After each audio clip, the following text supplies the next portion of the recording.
Hi, I'm Bernadette. And I'm Zach, and this is episode 616 of the Lawyerist Podcast, part of the Legal Talk Network. Today, Chad talks with Labster Ellen Williamson about, well, her practice and all the stuff that she's done in lab. I love talking with Ellen. She's fantastic. I get to see her a lot when I get to see her most of the time is LabCon or I guess even CleoCon, but LabCon was probably the last time I saw Ellen, and she's just fantastic. Absolutely. Well, I get to see her like every 2 weeks because she's actually one of my Labsters. So I'm the luckier one of the two. Yeah. Oh, that's fantastic. So you get to see all of her progress and all that. She is brilliant. And I really, she's been doing really some enjoy. really, really great work in lab. She's, I love working with all of the Labsters, but is it okay to say I have favorites? It's okay to say that Ellen, if you were to have a favorite or favorites, Ellen would definitely be in there. Yeah, I think we can say that. Yeah. I think that. I think that she would be if I had favorites. If you were to, which yes. Of course you don't. Of course not. Yeah. Of course not. Yeah. Of course not. But I do enjoy working with her because she's definitely one of the Labsters who makes a commitment to doing stuff, and then we talk about the plan, and she actually does the things that need to happen to do the to get stuff done. I was actually going to talk about LabCon coming in for this intro, but now that you say that, I'm curious, what makes a good Labster? What I think you might have good thoughts on this. Like, what makes a good lab, or like somebody that's ready to kind of get some stuff done, like Ellen is? Definitely the ones who. We go back to this word. We've all heard it, right? Being coachable. That person who can listen to someone else. And it's not because I'm smarter.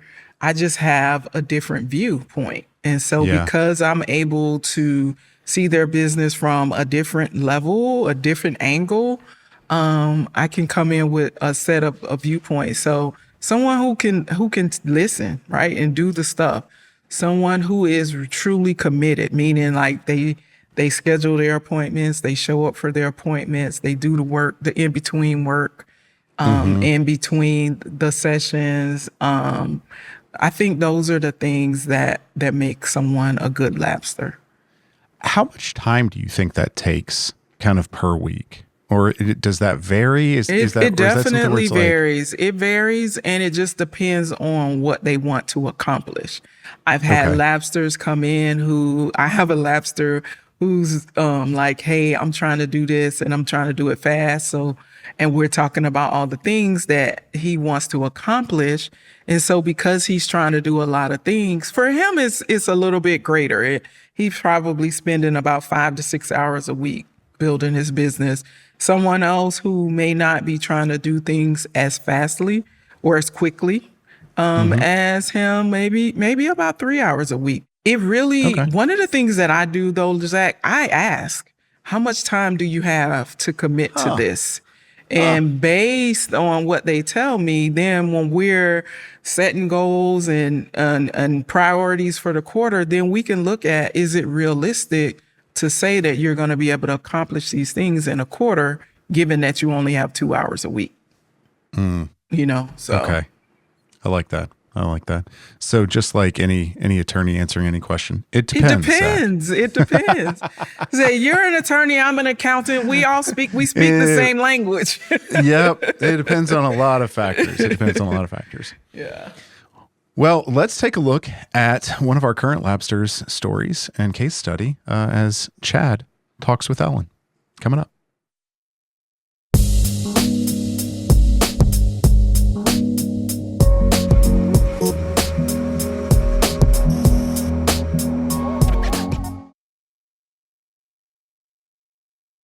Hi, I'm Ellen Williamson. I've got an estate planning, probate, and guardianship firm in Dallas. Well, Ellen, it's been a minute since I've seen you. The last time I saw you was at LabCon in Atlanta. And, on here, Zach and I love to talk about our running adventures, but you went on those runs with us early morning in Atlanta. And I did. You were kicking our butts. I don't know about that.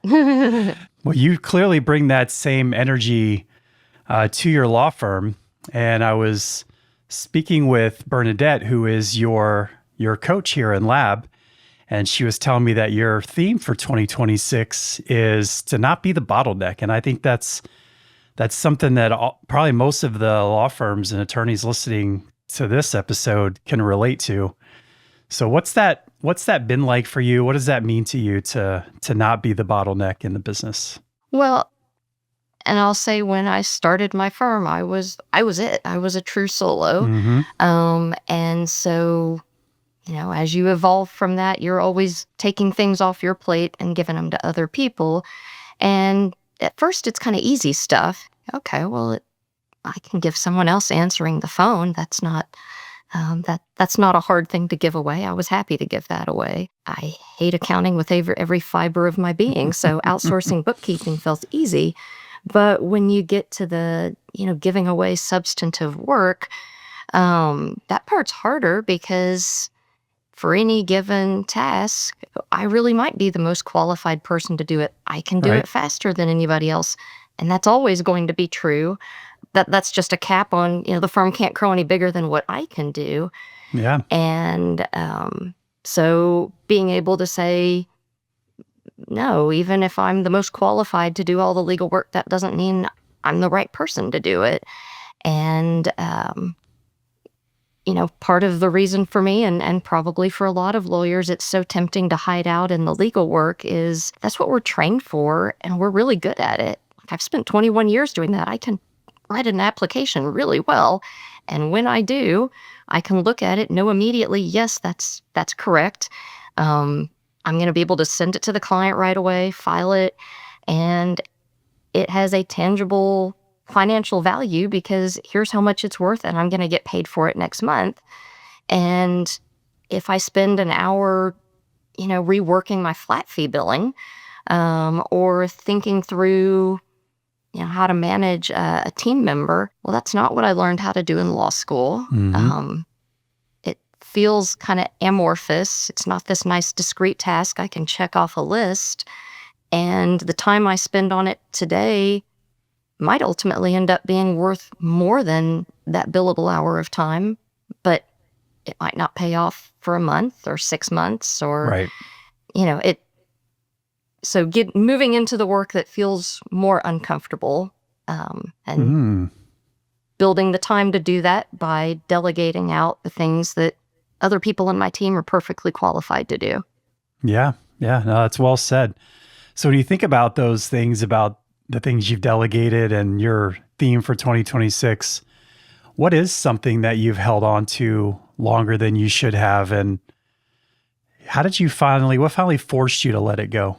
Well, just one example, when, we do estate planning. And so, our client has their will, sometimes their trust, but then they've also got, power of attorney and some other ancillary documents. And for a long time, I just was like, well, I draft the estate plan. And then one of my paralegals said, I bet I could do some of that. Yeah, maybe she could. So, well, and this was where, before I had learned about a tool from Lawyerist, someone else in the lab that ended up making it a lot easier, I thought, well, yeah, I guess I can write a step-by-step guide to how she can go through and draft the, powers of attorney and those sorts of things. And then I'd get a draft back, and I think, I'm spending more time, reviewing this and sending it back for correction. It would have been so much faster to just do it, but I'm going to stick with it. Yeah. And now I haven't had to draft one of those in well over a year because I can just delegate it to her from the get-go, and I'm going to review it. But about 90% of the time, it's correct as is with no changes. I remember at one of the lab cons, someone had talked about Loom video. And if I had known about that then, I would have done a Loom recording myself doing it. That would have been a lot easier. Yeah, it's such an interesting thing. And because what you unlock there is you're playing the long game, right? And that's where a lot of the law firms that we work with get hung up, is in that playing that long game. When you start handing things off to people, do we have the patience to be able to help them get to the place where they can do it on their own? And it does take longer in the beginning for the owner because, like you said, you're reviewing things and sending things back to correction, and there is a process to that. But that's really the only way that you're going to be able to let those things go, is to help them get good enough at it to where now you don't have to do that as much. Well, and for me, it was also kind of reframing that, fine, I'm good at drafting things. It's a different skill and a harder skill to teach someone else how to do that. Mm-hmm. But when you get it right, now that's where the leverage comes in. I always like to tie it back to that idea of, do you want to do $500 an hour tasks or $50 an hour tasks? Like, what is your highest and best use? And that seems to be a mindset shift for people when they realize that. Yeah, that was a good framing for me. And then the kind of the way I'm looking at things now is, for any given task before I do it, is this one I personally should still be the one doing in 3 months, 6 months, a year? Right. And if the answer is no, then let me go ahead and do it this time, and let me narrate a Loom video explaining, thinking out loud, so that my team members can hear this is why I'm doing it this way. Turn this one into the training library, and then when this one comes along in 3 months, then I'm not touching it anymore because I've built a tool that someone else can. And if it really is something that's mine to do, then is there AI or some other tool I can use to help me do it more efficiently, so that if it really is mine to do, can I at least make it more efficient? Yeah, there was something you said there that I wanted to come back to, and that is them understanding how you're thinking about things. And I think that's a subtle thing that goes overlooked when you're mentoring your team, is setting aside some time so they can get inside your head and start learning how you think about things is super, super valuable, outside of just a checklist of how to go through the process. So they can start thinking like you. That even moves them along faster.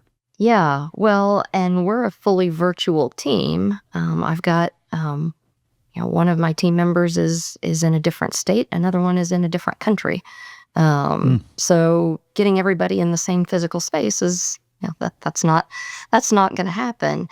And I have found, it used to be if somebody sent me something to review, maybe I'd send an email back with change XYZ, or I'd do track changes.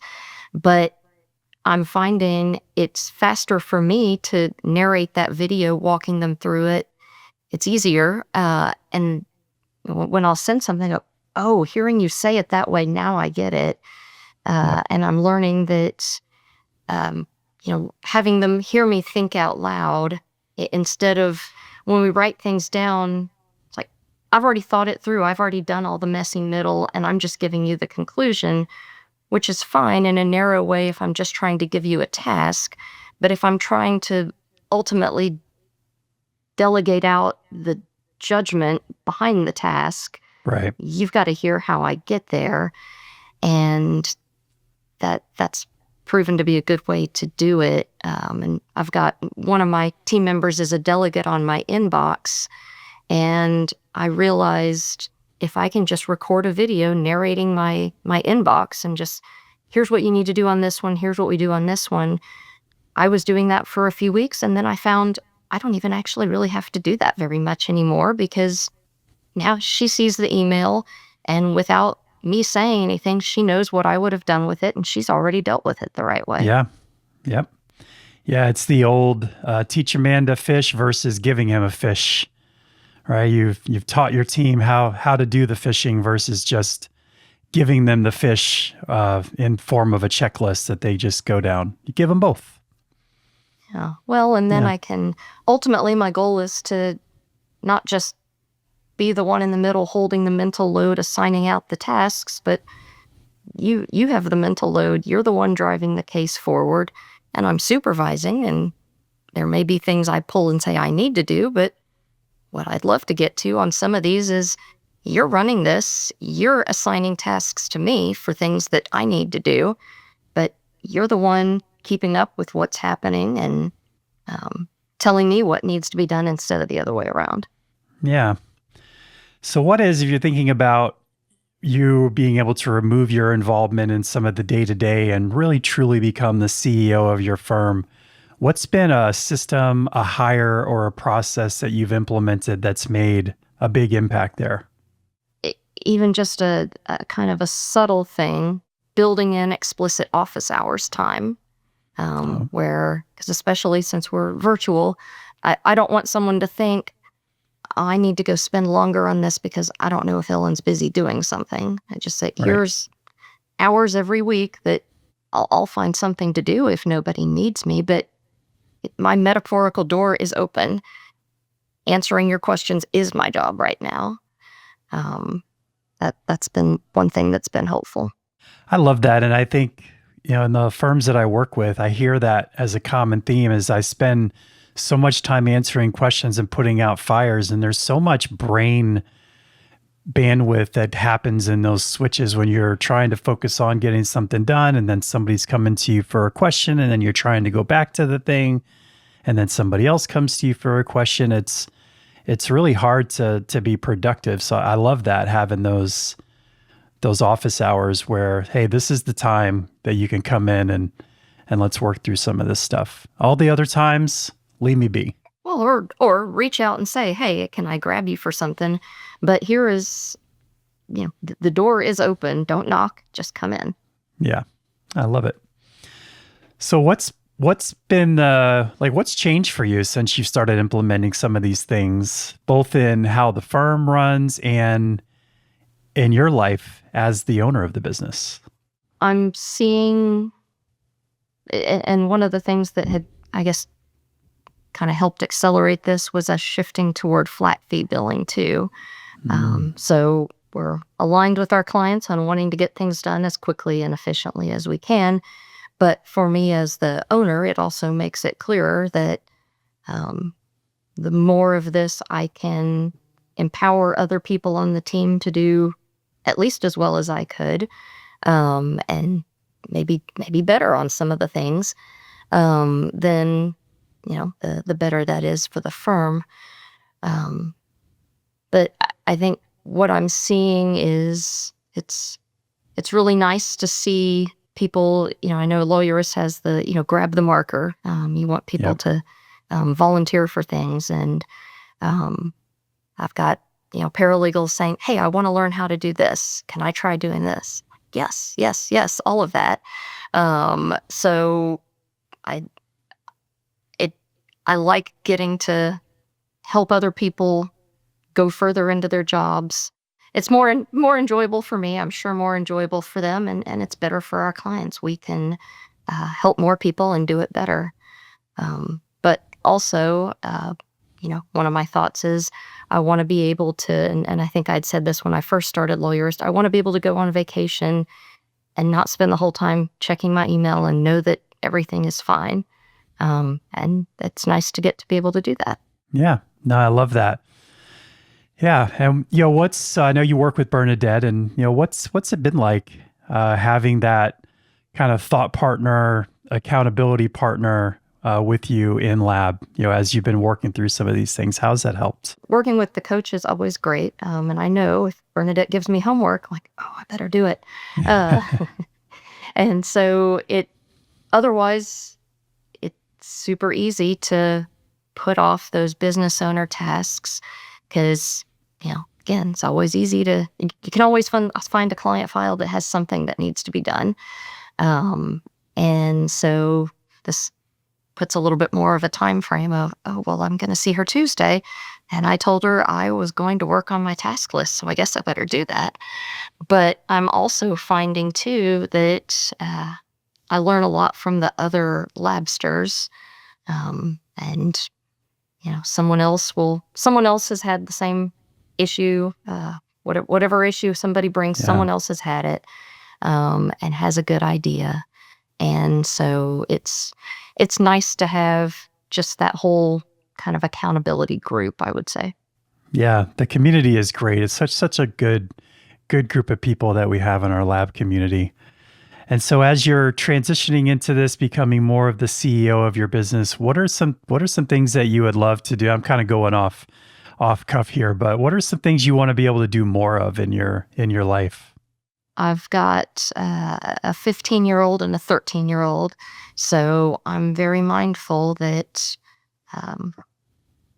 a lot of the time I'm going to get to have with them is in the next 5 years. And so, I don't want to wait till I'm an empty nester to say, now I've spent all this time building my practice. Now I have time to go do things with my kids. Well, they're off being adults doing their life. I want to get to enjoy things with them while they're here. And my husband and I talk a lot about that. Right now we're in kind of that spot. The kids are still at home. My parents are healthy and able to do things with us. So really getting to spend time getting to go do things with the people I love and get to be present with them instead of, yes, we were there, but I was on a conference call the whole time. Like that. Yeah. That's not what I want to do. Yeah. So when I want them to remember, yes, when we went on vacation, or we were all just sitting down at the dinner table, Mom was there with us, not there in body and just sitting there working on her email. Right. Yeah, that's what it's about, right? I mean, that's why we do what we do. It's that leverage. Love it. Well, thanks, Ellen. Hopefully we'll be able to get some more runs in at LabCon this fall. Yeah, looking forward to it.